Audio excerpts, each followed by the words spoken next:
Good evening, everybody. Welcome to the channel. I am Brian. Thank you for joining me today. We're going to be jumping straight into a Ukraine update here. I do realize it's been a while since I've gone live, so I do not expect anybody to show up at least this early in the stream. So let's go ahead and get started. We'll get things done. This time it's basically the channel I've been working with has asked me to hold off on some of the Ukraine updates, get it about once a week. And so I'm trying to make sure I keep current on what's going on in Ukraine and in the world at large by jumping on a bunch of this information and being able to track it all throughout the week, be able to keep track of everything I need. That way I can be sure that when the big update comes out, you'll be getting the best information that's available. In the meantime, let's go ahead and get started on what we're doing right here. All right. Hyundai has finally said they're going to sell their Russian car plant for a, quote, symbolic price. That's about 7,000 rubles, or about 77 bucks. They also are going to sell all their assets in Russia to a facility there for about 10,000 rubles. The according to this, it's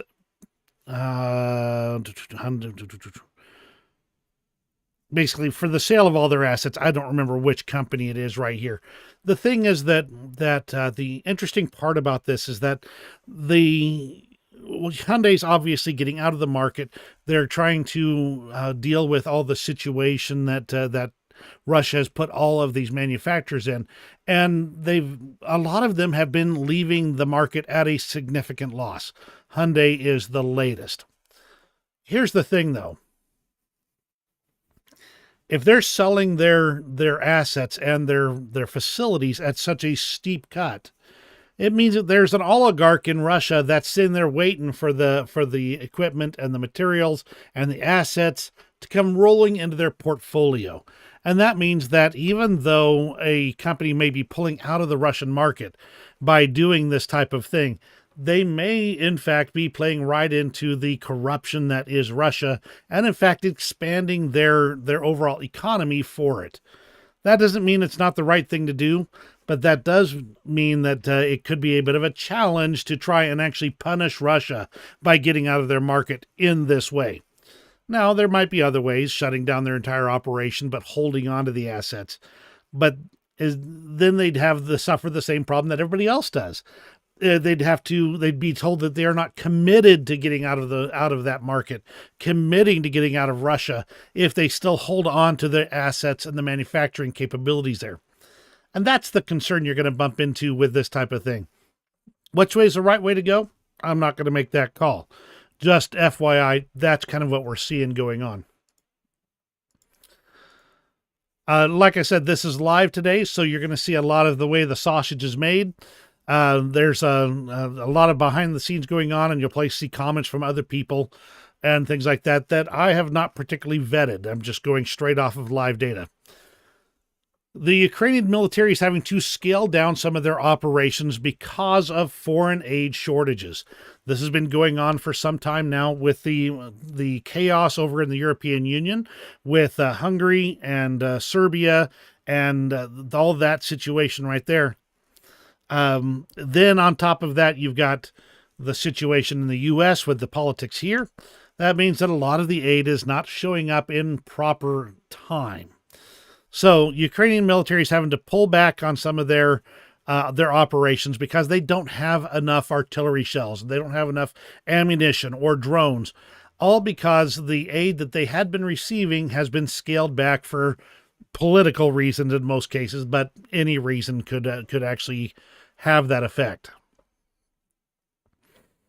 Let's see, General Tarnovsky stated that there's a problem with ammunition, especially post-Soviet shells, like 122 millimeter and 152 millimeter. And today, these problems exist across the entire front line. He calls this a big problem, a very big problem, and it's because of the decrease in foreign military assistance. These Soviet shells are available. I don't remember which country it is, but there's a country that's just chock full of warehouses of these in the European Union area that they've been manufacturing and keeping it going. They have the production capacity to keep providing it. They just don't have the ability to do so without contracts and somebody paying for them. So with the problems that there have been with foreign aid, it means there's been a lot more of a shell shortage for Ukrainian forces. That said, Russia's been facing some of their own issues, and that's going to be coming up in a little bit here. But just to kind of give you a preview, the Russians have been dealing with the poor quality North Korean shells that have been doing things like blowing up their Grad launchers. By the way, I am watching for comments, so please chime up and chime off in the comments if you're here, and ask your questions as we go. I'll be watching for them as we continue on. Moving over to the situation in Ukraine, some news out of Ukraine. Ukrainian hackers of the Blackjack Group, with the support of cyber specialists of the Security Service of Ukraine, conducted a cyber attack on the IT infrastructure of Rosvodokanal, which was blocked interlocutors of the UP in law enforcement agencies. I believe Rosvodokanal is their water authority or water district or a water provider. They've stolen internal documents, corporate emails, cyber protection services, backup copies, deleted a whole bunch of stuff, and downloaded 1.5 terabytes of data to analyze. Now, a lot of people look at this as, well, that's civilian infrastructure. What are they going to learn about that? Well, you know what? Top secret facilities need water. Top secret facilities need electricity. Top secret facilities need gas. They need postal. They need all of these things. And these facilities are going to show up differently, especially in government accounts, than they would if it was, say, Bob's car shop or, Jane Doe's house, or whatever the equivalent of a Jane Doe is in Russian. So there's a lot of information to be gleaned from this type of data. The question is, what will they get out of it? And we don't know. From the Institute for the Study of War, a combination of artillery ammunition shortages and delays in the provision of Western security assistance is likely causing Ukrainian forces to husband material and may delay future Ukrainian counteroffensive operations. We were just talking about that a little bit ago. I'm touching on this again here because the Institute for the Study of War does talk about this in more detail. They're having to look abroad for more stocks of these Soviet calibers. Understand that Ukraine still has a tremendous amount of Soviet and post-Soviet gear. They have Western gear as well. But if they can get their hands on ammunition for their Soviet gear, they can roll that out while other Western sources are made available to them. So they need every shell they can get, even post-Soviet or Soviet-era equipment shells. The General Zaluzny is refusing to comment about their future plans. Good idea. He doesn't want to tip off Russia any sooner than he has to.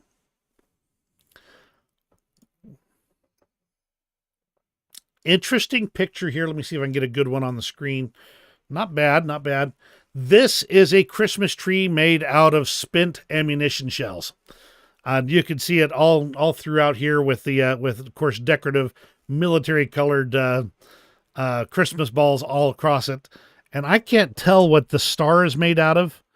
That could be bullet casings, but I'm not sure what the side pieces are. It just isn't familiar to me, at least what in this context. So just really an interesting thing. This is basically just a reminder to the people of Kiev that the war is still going on and they still have needs on the front to be able to prosecute the war. Ukraine is proposing to mobilize an additional 450,000 to 500,000 new soldiers. This is so they can keep rotating their soldiers in and out, be able to keep them from basically burning people out. They do have, from the last number I had, they had over 1 million soldiers, but there have been losses since then. And I don't know what the details are on the current size of Ukraine's military. President Zelensky also reported that they plan to cut government spending. This is so that they can use these funds for their fresh mobilization efforts. There's been a lot of things going on here, and these types of cuts are pretty much vital at this point in time. To a certain extent, you hope you can get away without those cuts because it does impact your economy if you have to cut your overall expenditures as things go along. But at least they're working on it. Get that back to normal. There was a question from the Kiev Independent asking why they only recently passed a decision on fortifications. Ukraine has been switching from offensive operations to defensive operations, and now they are fortifying to cover the gap there. The President Zelensky said that Ukraine continues fortifying its front lines. Basically, they never stopped, but their most powerful defenses are currently being constructed in northeastern Kharkiv Oblast, and that other regions should follow suit. This is a type of situation where they want to get as much of these defensive fortifications to get through winter as they can. Initially, I believe they plan to continue offensive operations through winter, and they may still do so. However, overall, with the shortage of Western assistance at this point, they're having to scale back their expectations and put things into I guess you might say, the new normal, at least for the moment. Ukraine has not changed its overall goal to liberate all of its territory, but the tactics may change.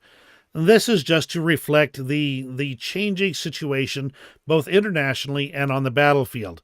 Russia's been very successful in terms of propagandizing this war at this point in time. They've certainly done a good job on European nations and the Western allies that have been working with Ukraine. So this is just basically acknowledging the situation on the ground, and perhaps it will change as the situation changes on the battlefield. We do talk about Ukrainian citizens or other people that are captured by the SBU at times and kind of often we say, well, they were arrested for this, and then there's no follow-up on it. Well, here's one. A Ukrainian citizen who spied for Russia was sentenced to 15 years in prison. They were actually somebody who was trying to gather information about location of troops and recruiting agents, actively recruiting agents from Ukraine to work for Russia. This is somebody who had a long history. They certainly deserve every one of those 15 years from the Ukrainian perspective. Defense Minister Umerov is announcing a new procurement agency as part of their anti-corruption efforts. They're getting rid of the old way of doing things that was subject to so much abuse. They're moving into a new setup so that if they can start from scratch and start fresh. And while this agency will mostly be dealing with non-military purchases such as food, fuel, or clothes, those are actually some of the places that are most potentially abusable because they do not directly impact the soldier on the battlefield in the moment. Whereas this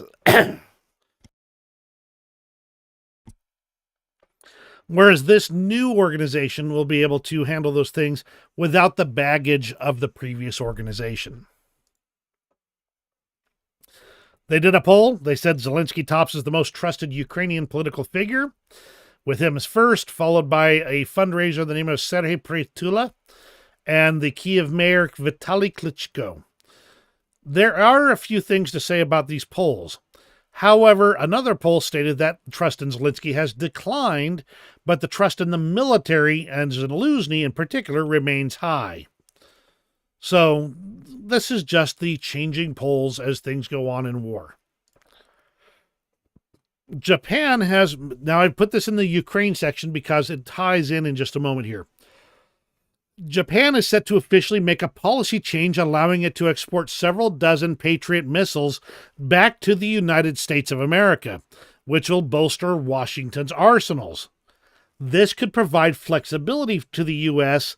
to send more modern missile defense systems to Ukraine if they can backfill their own stores. Related, President Zelensky announced that Ukraine's air defenses are going to get beefier and they will have more Patriots soon. It seems like this is the exact chain we're going to go through here. Interesting follow-up from Budanov's wife being poisoned. She's apparently recovering and her medical treatment continues. Just wanted to follow up on that. Wouldn't want that thread to drop. Then there was a question during President Zelensky's press conference about his relationship with General Zaluzny. And he said, why develop this topic? I have a working relationship with Zaluzny. He must be responsible for the result on the battlefield as the commander-in-chief together with the general staff. There are many questions. He noted that Ukraine cannot live on the results of one day. And said that both he and Zaluzny are doing their job for the victory of Ukraine.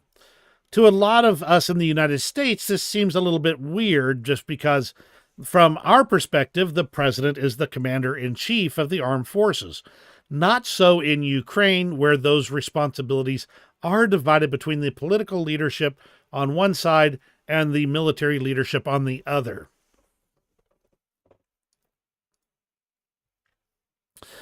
They have started mass production of these Cobra-type UAVs. And this just reminds me so much of our radio-controlled airplanes that my father used to assemble. And just the technology has been around for decades, upon decades, especially for drone or, in this case, remote-controlled aircraft flight. Adding in this this new design here looks like a simplification of a lot of the designs they've been using. Straightforward avionics, straightforward aerodynamics, and they're making the most of that by just tossing in the necessary hardware to turn it into a militarized drone that can act relatively autonomously.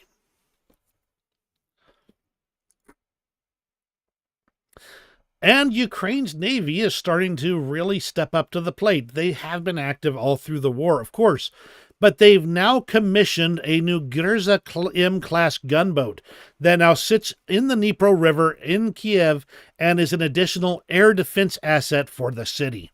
Really interesting there. All right, we're going to take a brief pause at this point in time. And if you have any questions or comments, absolutely let me know. I'm just going to switch over here. These lives are, I'm going to try and keep this one as quick as I can. But there's a lot of data to cover. So we've just finished the section on Ukraine news. I have a brief pause on something interesting that happened, and then we'll move on to the news out of Russia. So let's go ahead and move on to...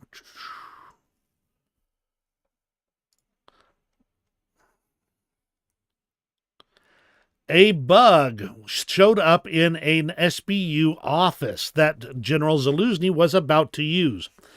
Now, they did take a close look at this bug, and they're going to be analyzing it for some time. Whether it's a commercial off-the-shelf available item, say something from, what's the name of it? The Chinese Alibaba. Or something like that. You can't trace it if it's that kind of basically mass-produced junk. But if there's any identifying marks or anything like that, they'll be able to figure out more about it. The thing is, though, according to this article, there was no battery in it. There was no storage media. There was no wireless transmitter. And so it looks like it was just an imitation bug. And that brings a whole lot of questions together here. They're theorizing that by planting that bug and then putting that bug information, the fact that there was a bug in one of General Zaluzny's offices out there, they're hoping to then later use faked audio to make a simulated voice similar to Zaluzny's more valid and then point back to this bug here. But the bug was never operational. and therefore it should not be usable for any of this type of activity if people are informed. So now you are informed.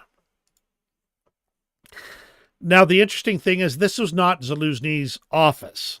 This is some kind of an office that he was going to use that day, either a different facility or something like that.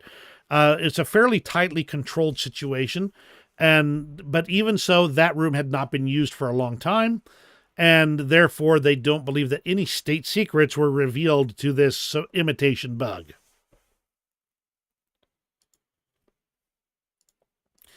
Moving on to news out of Russia. Russian President Vladimir Putin is increasingly invoking the Kremlin's pre-invasion pseudo-historical rhetoric to cast himself as a modern Russian czar and framing the invasion of Ukraine as a historically justified imperial reconquest. And he did this at a recent speech at the Russian Ministry of Defense Collegium. And he's basically putting out this same boilerplate, claiming that Ukraine has always been part of Russia, and that that they are the only ones that are able to get to control Ukraine, etc., etc. There's a lot of historical things that are very tenuous about his rhetoric here. Something to be expected out of this type of high level. Basically trying to justify yourself. This is typical dictator stuff is what it comes down to.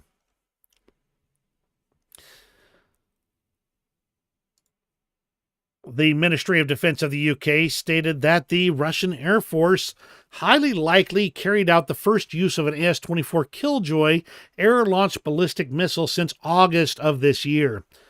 They launched at least one missile into central Ukraine, likely targeting a military airfield. Now, the thing is that they're reserving these for their high-value targets. The Killjoy, though, has had a mixed combat debut. Many of its launches have missed their intended targets, and Ukraine has also been successfully intercepting them, and that's despite them calling it an undefeatable system.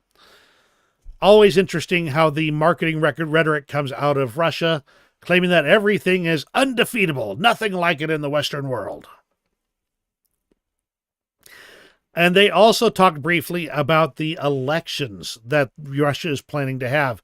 The ones in Donetsk, Luhansk, Kherson, and Zaporizhia that will be voting for president in March next year. They basically say that these are not free nor fair elections.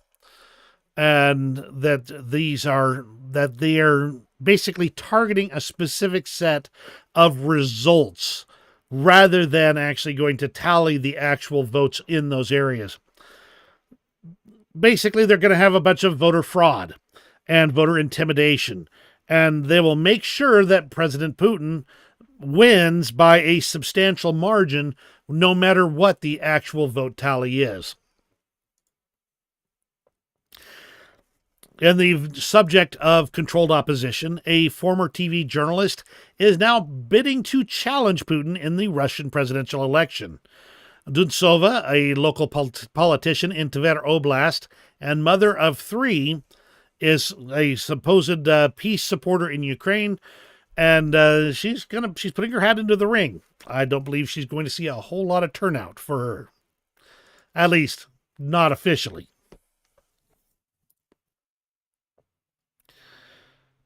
Vladimir Putin also said there's got to be severe action against foreign agents who help Ukraine.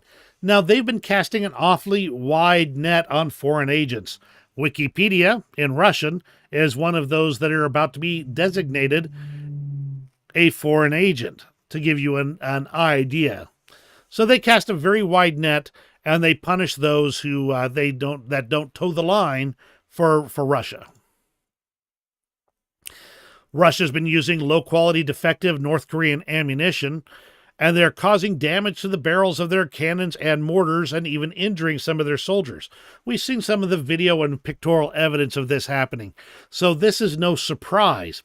The key here, though, is they just keep throwing soldiers at it and don't care what happens, and they keep the whole meat waves going, as they like to say. A St. Petersburg A St. Petersburg bookstore removed the peace sign from its window after the police stopped in.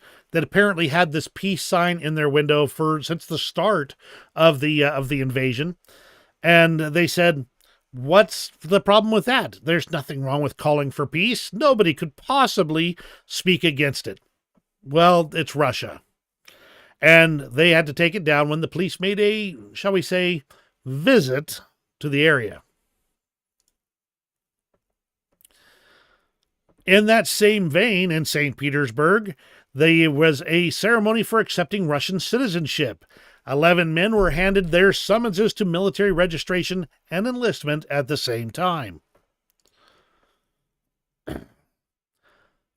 In addition, those who are mobilized will not be in the Russian military will not be released until Vladimir Putin signs a decree ending that partial mobilization.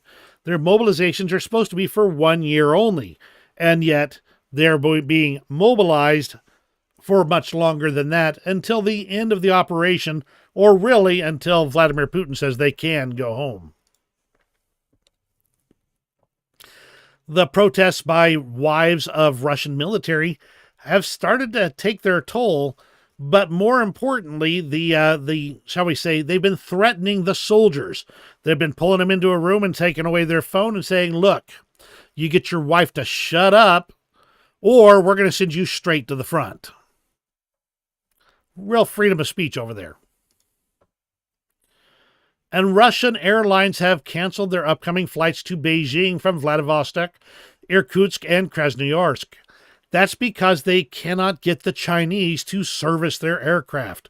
If they can't service their aircraft, they can't turn them around to fly back to Russia. And that becomes a big problem. Oops. Okay, there we go. From Crimean Wind, after 3 weeks of no subs going into the Black Sea, the Russians have now sent one of their subs into the Black Sea with up to 4 Caliber-type missiles. They might be testing the waters to see if they can successfully run their equipment into the area and launch their missiles without attracting too much untoward attention. We'll see. And that's the news out of Russia. Let's take a brief pause here. Do you have any questions for me today? Hit me with them. Absolutely. And we'll keep this thing rolling as well.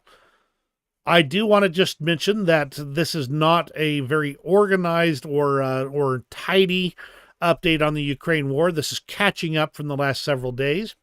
And I want to just keep things going. I want to stay current on what's going on because I believe that the Ukraine war is not necessarily the source of all the issues, but the one that resulted in other dictators and bad actors throughout the world saying, clearly the United States and the West are weak right now, so we should take advantage of that. Interesting. Interesting indeed. All right, let's move on to Wagner for just a moment. I mentioned in a recent video, let me switch this back on. Boop, there we go. I mentioned in a recent video that Gray Zone, a Wagner-affiliated account, had put out Bravo 6 Going Dark. Well, they've become active once more, showing what looks more like maybe their people are getting activated into the military situation again. And we're seeing pictures like this, where they're going towards the front in vehicles with packs and all the accoutrement for going to war. It looks like they've become active again. And now I've seen in other places that there are reports that Wagner fighters are showing back up on the front, and that is likely true. Whether they're together as a unit or whether they're maybe in smaller units and then commanded by Russian direct Ministry of Defense, they aren't saying right now. But the expectation is that these Gray Zone soldiers will be able to change the fates of the people on the front lines. They kind of forget, though, that most of Wagner's real successes on the battlefield were done with the exact same meat wave attacks that they had pulled off in Bakhmut, and where they had lost tremendous numbers of personnel. that still left them with a cadre of extremely experienced fighters. But they don't have that huge meat wave advantage that they had, say, at Bakhmut or someplace else. We'll have to see what impact this has on the front lines. Moving on to the front lines. This is from several days ago now. Russia shot down another one of their own Su-25s, and they've confirmed that they shot it down with a Russian Buk M3. Now, Russia likes to try and prevaricate about these types of things. They don't want to admit that they're doing it to themselves. But if they do, it's their own faults. In that same vein, a T-80 tank blew up on a mine in the Belgorod region of Russia on December 16th, killing a crew member. Now, the anti-tank mine would have been laid either by the Russian Freedom Legion, the Russian Volunteer Corps, or Russia's own FSB border guards. I brought this one up because I saw some information in this gap here between my last video about the Ukraine war and this moment that mentioned that the Russian Freedom Legion and the Russian Volunteer Corps had been active in Belgorod again, that they'd gone in and managed to stir things up, carry out some operations, and they said they left some presents behind for the Russians there. One of them might have been moving their own mines around so that they could so they wouldn't have an accurate map anymore. But either way, I mainly wanted to bring this one up because this is the type of thing. I have not been able to find those posts again. I saw them several days ago. I don't know how old they were at that point.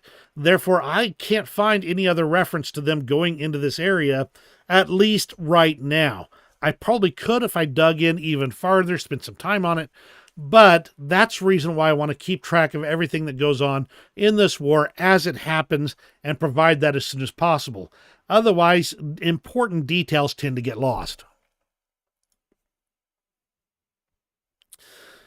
The Defense Intelligence update from the UK talks about Ukraine improving field fortifications to pivot to a more defensive posture. And Russia has been continuing local offensive operations in several sectors, but the individual attacks are small, rarely above platoon size. They analyze that a major Russian breakthrough is unlikely, and that the overall situation on the front is relatively static. And that is definitely reflected in the front lines here. There were a couple of changes in the last day here. The Russians got pushed back from this farm area in near Mykolaievka. That's yesterday's lines here. Here's today's lines. That is territory they captured just the other day, so they've been kicked right back out of it. Conversely, the Russians are reporting a little bit of progress near Spirne here and Novobakhmutivka. And this is right here. I'm going to back this one out and just kind of pull it out a little bit to get some context. This is the Avdiivka section right here. Now, from the last update, this one does show a lot more Russian presence on the west of the railroad tracks, but other sources have indicated that's not necessarily the case. So Russia has been continuing to push along the railroad tracks on that very northern edge there to try and open up more opportunities for them in the area. I don't see this going very well for them, but I am not a Russian general.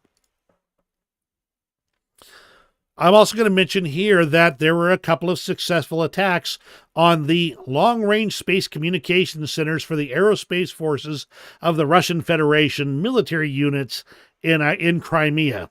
Two different ones, one with an injured soldier and damage to equipment. An antenna, it says here, and the other one has reported damage to a piece of military equipment with no casualties. This just shows that Ukraine is still aggressively pursuing opportunities to strike at Russian positions on Crimea.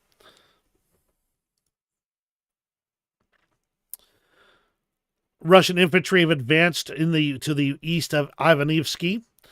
This is an information that's not on the other map. And they're trying basically to recapture territory they lost during the summer. And the Ukrainians have captured some ground near Klishchiivka, though at this point it was unconfirmed. The next day, that showed it, in fact, today it showed as being confirmed. And shows that right here, in fact, that the Ukrainians have gained some more territory near Klishchiivka, potentially to the east of the railway tracks and to the northeast of the reservoir. So that's the situation there. A lot of things going on, but all the changes are small. The Russians basically captured some open territory near Robotna and Verbova to the east of Novoprokopivka. This is not good news for Ukraine. They fought hard for that territory after all, and the loss of that does put the situation in a little bit more precarious, giving the Russians more options to either strike at Ukrainian forces heading towards Verbova or into Robotna. That said, this appears to be a small change. I don't know that they're going to be able to be successful there. Other sources state that this has that this basically failed in their intentions, which was to get behind Ukrainian lines, and that's the situation there. And that's everything on the front lines for this report. The overall situation is relatively static, as has been mentioned several times. So you're not missing a lot as far as that goes at this point in time.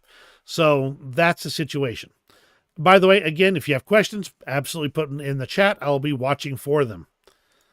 We got a couple more things. We're going to go into an interesting development right here of a Russian colonel who surrendered and went to the Netherlands to testify at The Hague. So let's go ahead and get switched over to that. There we go. Vladimir Osechkin has delivered a Russian GRU, or military intelligence colonel, Igor Salakov, to the International Criminal Court at The Hague today. He is presenting evidence of Russia's war crimes in Ukraine and appears ready to even implicate himself in actions there. Now, there's a lot of information here on this breaking type of news. Igor Sushko has given kind of a summary of what he's said so far. That this man, Mr. Salakov, or Colonel Salakov, worked with Wagner. He worked with Redut PMC. He participated in Russia's military coup of the government in eastern Ukraine in 2014, as ordered by Putin's presidential administration. He witnessed the mechanisms of the fraudulent referendum in occupied Donetsk in 2014. He commanded an FSB Special Forces unit in occupied Donbass under the guise of Ukrainian separatists. He put to lie the idea of Russian-backed Ukrainian separatists. They were Russians. They were Russians all along, and the conscripted people that they could force out of the population. There was more support in this area for Russia than in other areas of Ukraine. That part is clear. But it's also clear that Russia, shall we say, forced the issue by overthrowing the local governments and marching in there to take control, even though they didn't have a true majority or even close to it in the area. 2015, he witnessed false flag operations of Russian forces shelling Ukrainian civilians in Donbass, which were blamed on the Ukrainian armed forces, with the specific purpose of disrupting the Minsk II peace agreement between Ukraine and Russia. Literally, Russia is working on one side, lying to Ukraine about what they're going to be able to do on this peace agreement, while they're undermining it on the exact other hand, working against it all the time. That's the situation that Colonel Salakov actually is testifying to. He witnessed Russian forces mining the streets and paths in occupied Donbass in the spring of 2015 with the intent to murder Ukrainian civilians and blame the Ukrainian armed forces. Many Ukrainian civilians, including children, died by this action here. This, one of the big talking points I've seen about the whole situation is how Ukraine was killing Ukrainian civilians in Donbass. by shelling them constantly. It turns out a lot of this was done by the Russians. The Ukrainians were targeting Ukrainian civilians. The Ukrainians were targeting Russian forces, and they were clearly Russian forces. And then, of course, when they weren't killing a whole bunch of Ukrainians, the Russians went out and set up a false flag for it. He witnessed torture and executions of civilians in Ukraine and Syria. He witnessed a mass purge of field commanders by Wagner PMC. He was the head of Russian military intelligence detachment tasked with capturing the SBU headquarters in Kiev and assassinating key SBU employees at the onset of the February 2022 invasion. They entered Ukraine through Chernobyl, with 3 Ukrainian security service traitors from the Yanukovych era who were attached to his unit. He witnessed the torture and executions of Ukrainian prisoners of war. He was tasked with the execution of 5 civilians in Bucha, which is one of the locations that was strongly reported for the massacres carried out there by the Russian troops. Salakov, I believe, said this was the last straw. And he released the hostages, to which he faced a criminal case against him. He fled and went into hiding, and now has shown up in the Netherlands to turn himself into the International Criminal Court. This type of testimony tells us everything that Russia has been doing in all these years, all the two-faced talking that they have done throughout the years, the lies they have told, the operations they have done.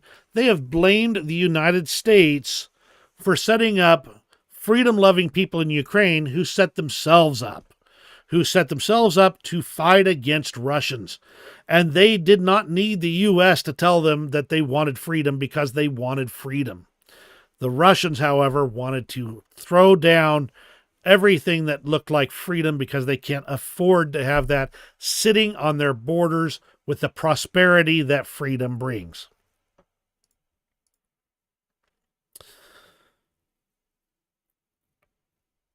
He stated he actually commanded an FSB Special Forces unit that disguised as an organic People's Liberation Movement in Donetsk. This is the type of situation that we're talking about. This man was at the core of much of what was going on. There was question about whether the International Criminal Court will accept his surrender or if he'd be deported. And the update is that they were moved to a safe location out of the airport in the Netherlands and await their next steps. Very fascinating thing right here going on.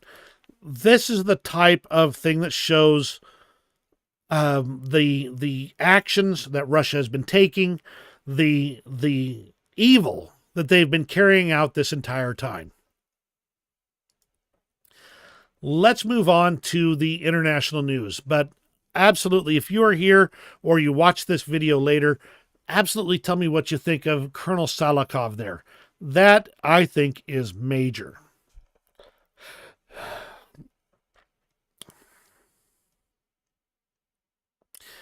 In that same vein, we're on the international front now from the Institute for the Study of War, who always puts out great stuff. Russian President Vladimir Putin has threatened Finland and the NATO alliance in a statement ostensibly meant to dismiss concerns about the threat that Russia poses to NATO.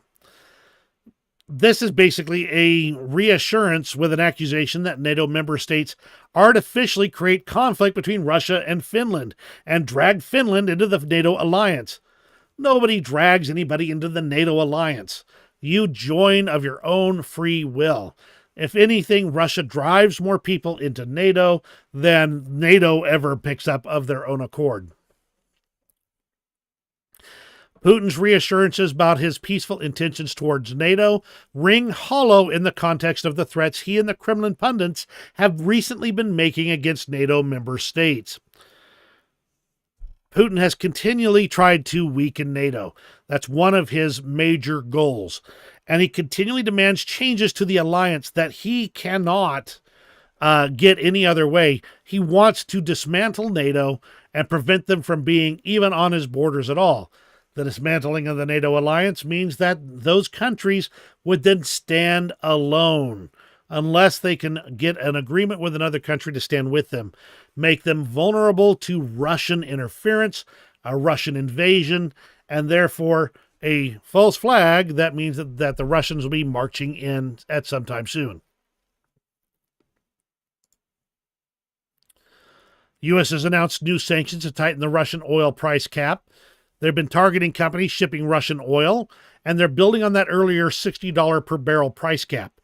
Now, my understanding is that the overall volume of oil and gas that's been exported by Russia has dropped markedly, and that they're basically kind of skating along at this point, trying to get as much money out of it as they can.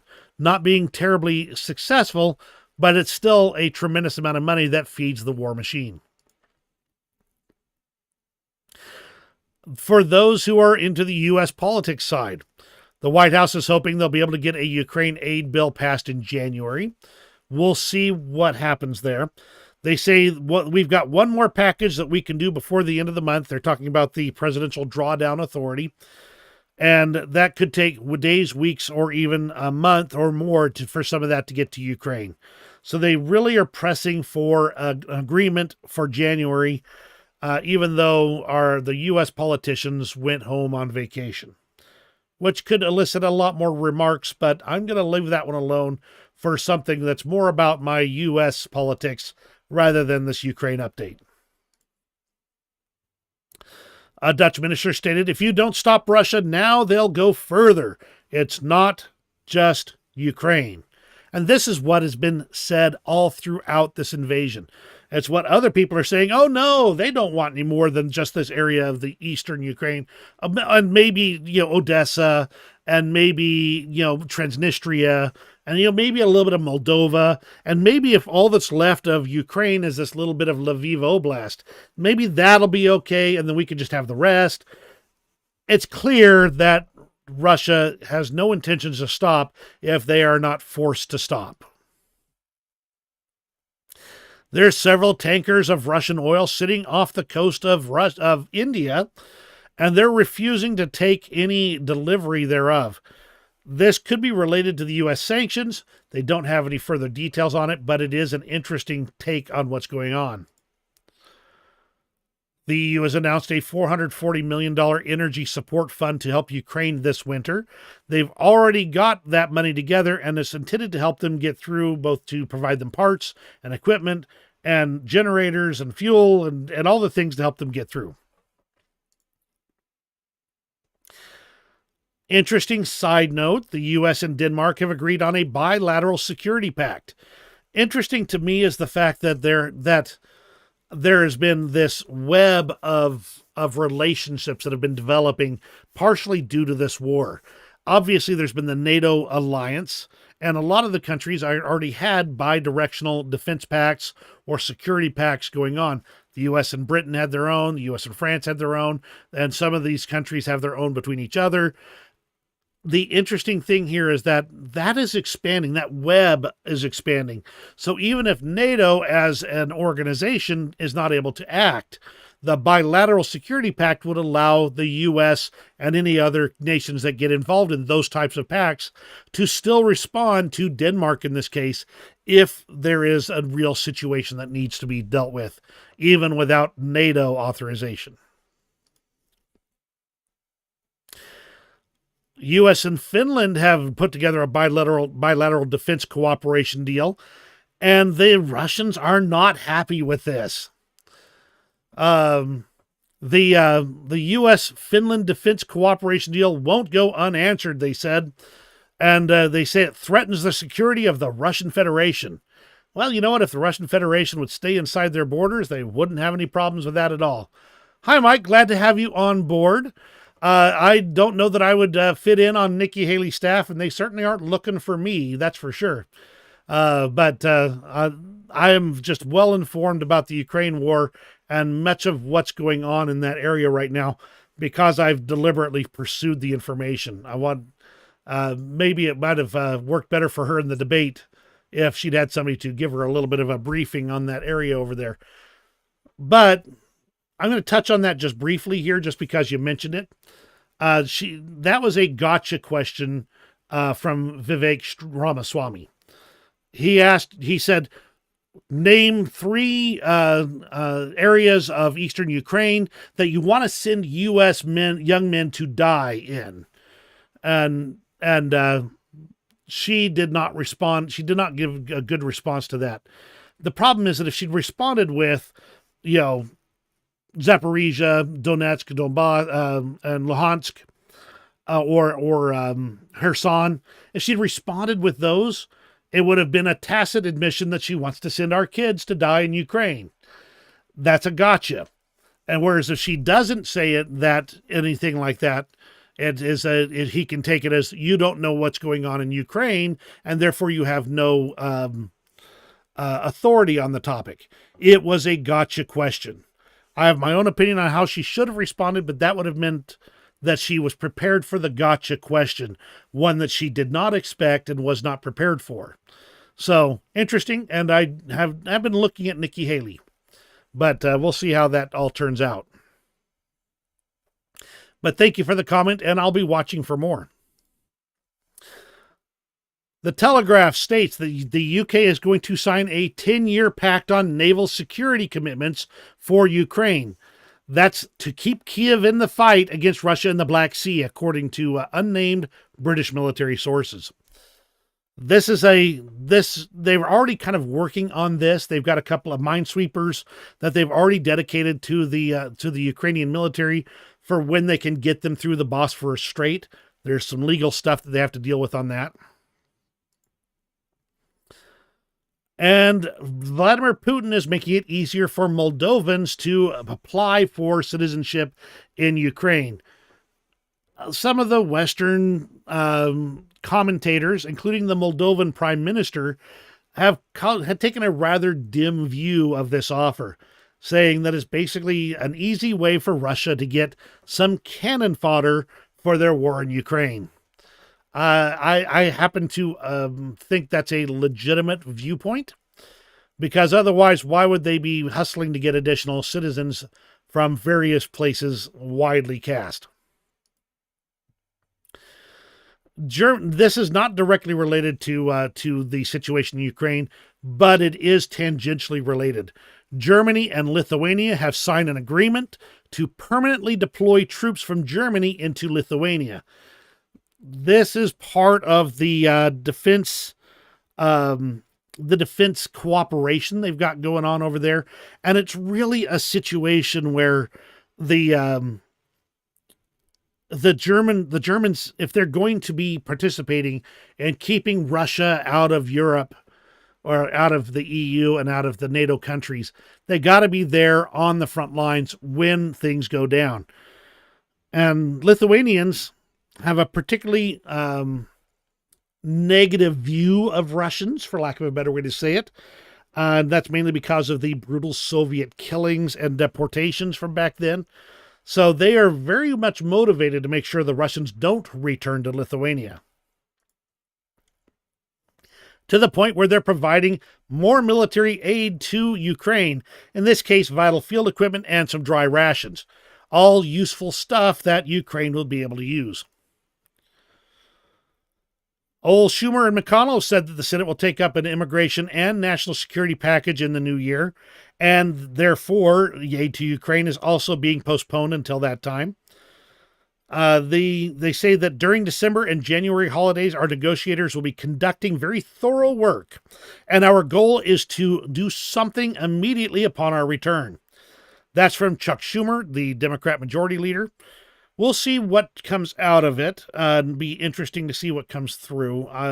Again, I'll save my comments on that for a future U.S. politics type video rather than this one, where I want to focus more on Ukraine.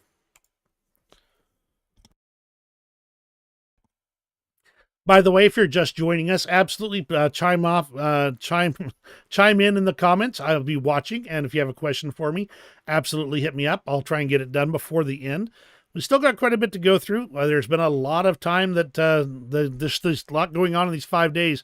Things might not have been that busy. Well, that busy. Things might not have been moving that much on the front lines, but a lot of things going on in the politics around the Ukraine war. Japan is intending to allocate $4.5 billion in aid to Ukraine. I believe this is primarily humanitarian aid. That's the way Japan's been playing it lately. But it'd be interesting to see if there's something else there too. Russia, according to the United Nations human rights chief, has failed to adequately protect the civilian population in Ukraine, and there are indications that Russian forces have committed war crimes. And yeah, I think that's pretty obvious at this point. Denmark's ponying up 1.8 billion Danish crowns, or about $264 million, to donate more CV-90 armored combat vehicles to Ukraine. The reports in the field that I've been seeing have been very complimentary to the CV-90. It's a very effective little piece of kit, able to scoot around in conditions that bog down some of the heavier equipment. Be glad to see more of those over there for Ukraine. This is a situation right here that I'm still getting a grasp on. Poland fired the leadership of their state media, and the immediate effect of this was the shutting down of an organization called TVP World.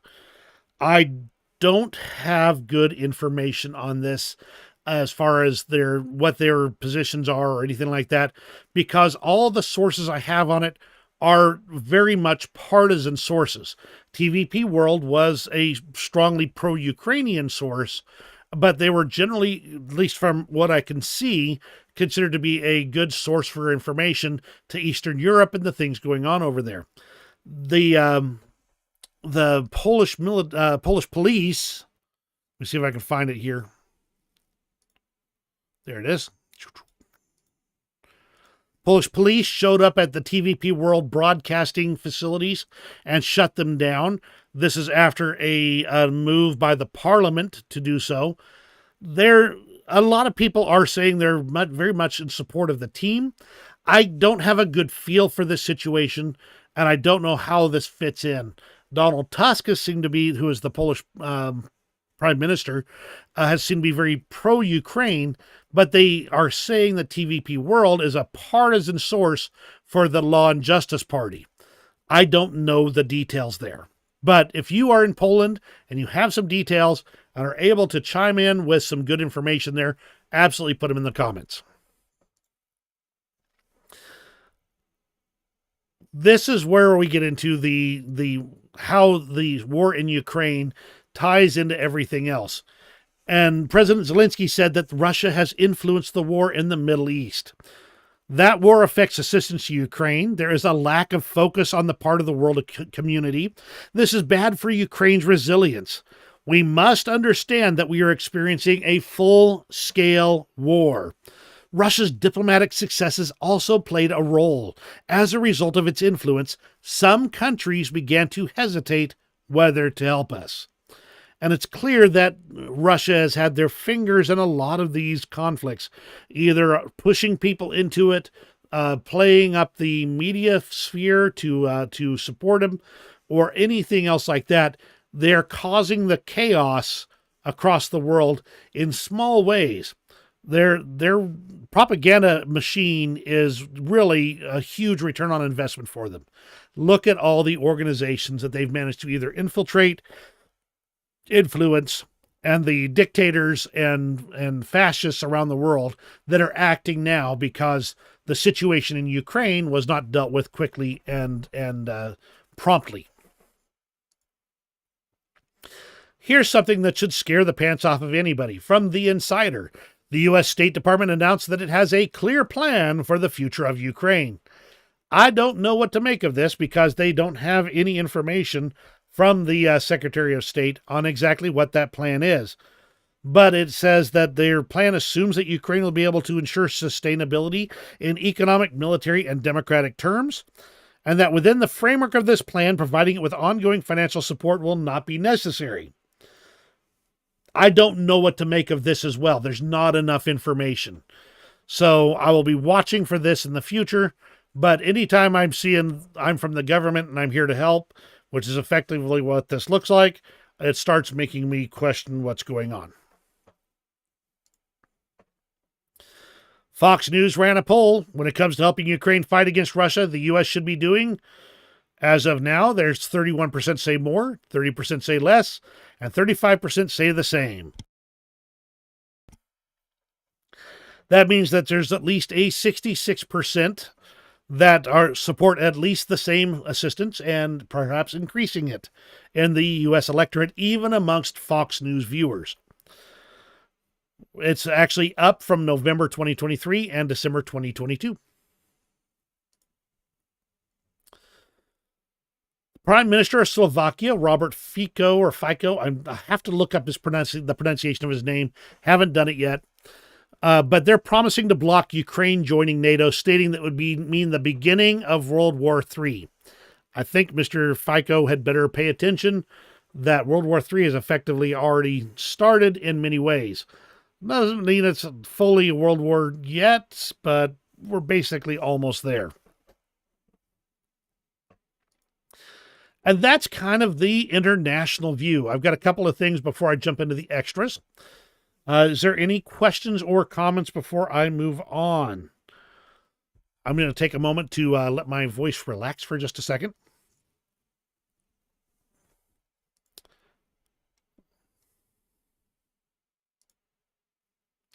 All right, I'm back. That's all it takes. I just got to be prepared for it. I am watching for your comments, so please chime in at any time. An interesting sight in the skies over, I believe it was Boryspil Airport near Kiev. Something you don't see very often. An airliner took to the air for a technical transfer for maintenance and repair. This would be the fourth one that's managed to make it out of Ukraine. So it's interesting. It's a rare sight these days. It's a plane that's not a military jet. Now, I saw Azure Air on the side, and I immediately thought, isn't that a Russian carrier? Well, it turns out that it was a Russian carrier, and they basically turned into Skyline Express Airlines, which is a Ukrainian carrier.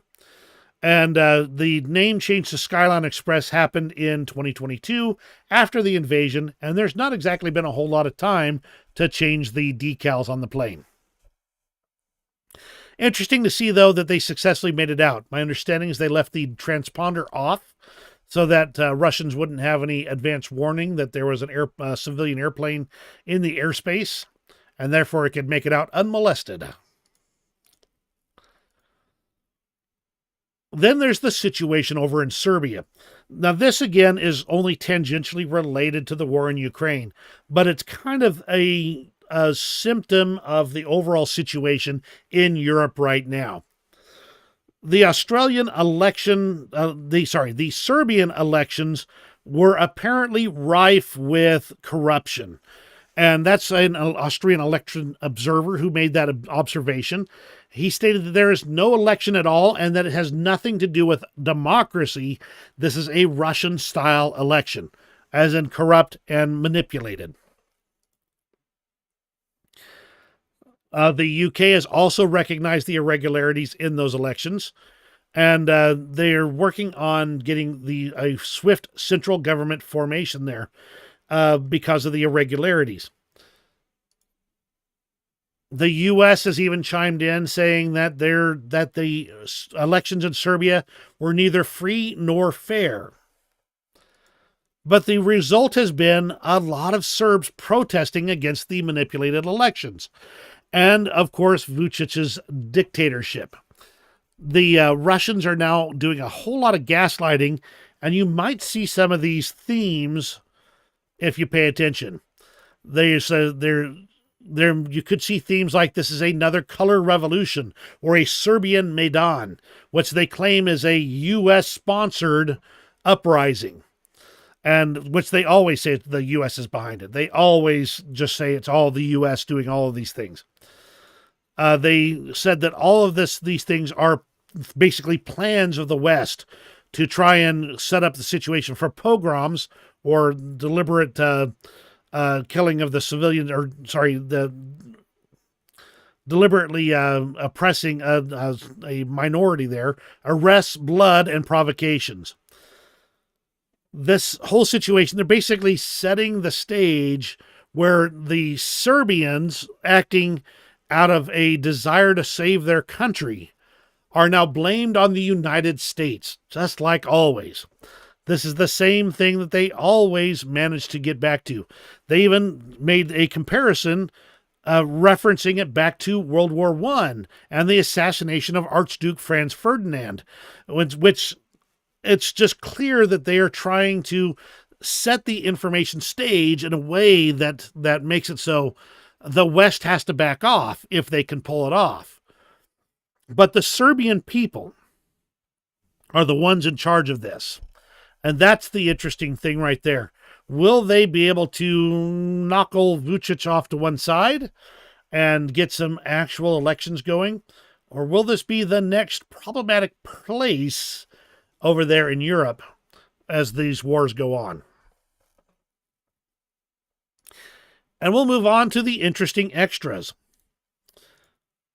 This is a horse in Zankoy in Crimea, apparently just wandering the area and getting a chance to munch on whatever plants and things that are in the area. Just interesting to see, and I thought it was a fun addition right there. Let me see, back this up here, make sure it's muted. How about a way to quickly remove the snow from your vehicle, according to Defense of Ukraine? Well, you just drop a grenade in it, and poof, all the snow disappears right off the top. By the way, if there's any YouTube censors looking at this thing, you'll see there's no people involved. This was just a dead vehicle being demolished. And, of course, got to spend a few moments looking at some cats. Because, hey, cats. Love cats. Combat cats, as they say. And we can see all kinds of this is kind of a what's it called? Montage of different cats. This cat's looking at the fish, and here's a little bit of cuddle time with this cat. And these military cats are just making sure their soldiers are happy, healthy, and well taken care of. And we'll end off with this. And I wanted to save this one for last on purpose. Let me see what this looks like on the screen if I go to a full screen. That's acceptable. Okay. This Ukrainian war veteran right here, war soldier, was standing here waiting to cross the road, and he drops his groceries. Now let's watch the results here. His groceries are run over. And this woman at the cart, he'd bought some oranges. This woman over here at this stall helps him up, helps pick him up, brings him back over, and then gets him a fresh bag of oranges and other fruits and vegetables so that he won't go without. And if you watch carefully, you'll see him pull out some money. And yet she says no. She refuses additional payment and hands him a bag full of vegetables. So I just wanted to add that little piece of humanity in this wartime. This moment where people take care of each other, regardless of circumstance, regardless of the loss that it might incur for the orange seller. They do the right thing because it's the right thing to do. And that just puts it all into perspective. It reminds all of us that we need to have that bit of humanity, that care for our fellow man. And even as things seem to fall apart around us, we should never, ever forget that it is far more important for us not to lose who we are, lose our humanity, and instead rise above the challenges we face. And that's everything for today. Absolutely thank you for joining me today. If you didn't catch all of the video, absolutely rewind, go check it out. There's a lot of material here. We've been, live for how long now? Let's see, a little over an hour. And just want you to know that I do appreciate you being here. My goal is to do these regularly until regular Ukraine updates get asked for on the other channel. So at this point, I hope you enjoyed today's video. Give me that old like if you enjoyed it. Subscribe if you want to keep track of what's going on in Ukraine with all the huge amount of news around it, not just the front lines, but all the things going on. And, you have a great rest of your day, and we'll see you on the next one.